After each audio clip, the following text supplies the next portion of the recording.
Jika tidak ada halangan, siswa-siswi sekolah sudah bisa masuk ke kelas lagi pada bulan Juli 2020, yaitu pada fase ketiga pelaksanaan relaksasi atau new normal di Kota Samarinda. Anggota Komisi 4 DPRD Kaltim mengakui ke depan dibutuhkan kreasi agar sistem belajar dan mengajar tetap berjalan efektif di era new normal. Simak informasinya. Dunia pendidikan menjadi salah satu bidang yang ditunggu-tunggu. Bagaimana ke depan anak-anak bersekolah di dalam kelas? Jika selama ini satu kelas rata-rata ada 40 orang, sementara pemerintah mengatur tentang new normal, yang salah satu pakemnya adalah tetap jaga jarak, maka ada kemungkinan jumlah siswa di dalam kelas dikurangi atau dibagi dalam 2 kelas. Persoalan-persoalan itu masih dibahas antar para pihak. DPRD Kaltim mengakui sejumlah persoalan muncul dalam menyambut new normal di sekolah, termasuk kesiapan sekolah menyiapkan sarana cuci tangan di depan kelas serta siswa yang wajib dilengkapi oleh masker.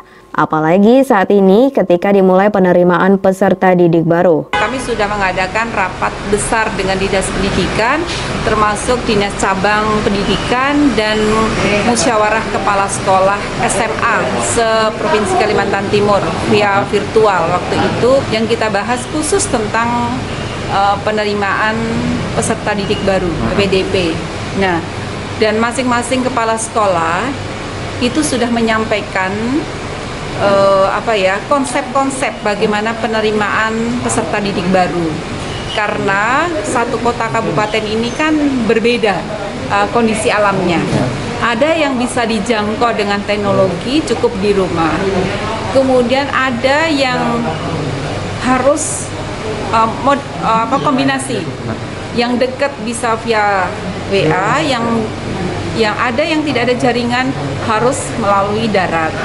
Dalam suasana new normal, Puji Setyowati berpandangan pihak sekolah sudah melakukan kreasi-kreasi untuk melakukan proses belajar dan mengajar pada masa-masa mendatang. Sebab, mau tidak mau dunia pendidikan juga mengalami perubahan. Seperti sistem zonasi harus dilihat kembali per daerah. Apakah bisa diterapkan dengan sungguh-sungguh? Kemudian perbedaan lagi, ada yang zonanisasi itu berlaku 50% itu betul-betul bisa dilaksanakan dengan baik, ada yang tidak, karena begitu ada SMA, siswanya nggak ada, siswanya jauh-jauh, sehingga itu juga harus memenuhi kajian yang lagi. Tidak sepenuhnya berbicara tentang zonanisasi, tetapi kombinasi, yaitu kombinasinya contohnya misalnya di Samarinda nih, itu kecamatan Samarinda Kota, kan itu tidak ada SMA, sehingga masuk di SMA di wilayah kecamatan Sungai Pinang atau kecamatan Samarinda Ulu.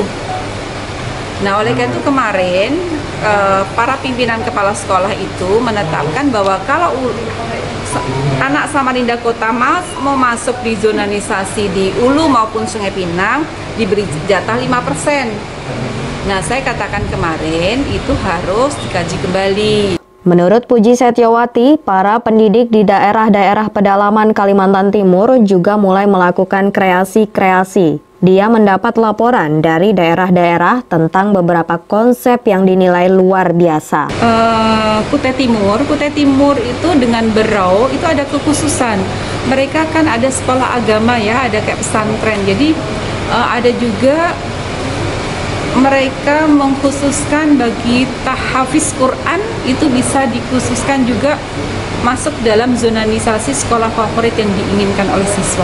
Nah, hal-hal seperti itu, jadi mereka sudah membuat style, gaya sesuai dengan kebutuhan mereka masing-masing. Jadi saya rasa tidak ada kendala untuk konsepnya ya, mudah-mudahan. Tapi Ibu, saya dan Komisi 4 tetap memonitor, dan para wartawan, media massa juga bisa menyampaikan kepada kami sehingga itu menjadi sebuah masukan. Tim Kaltim TV, Hardin melaporkan. Demikian Kaltim Update kali ini. Jangan lupa untuk terus mengikuti channel YouTube dan fanpage Facebook Kaltim TV. Saya Fikri Wardana, pamit undur diri.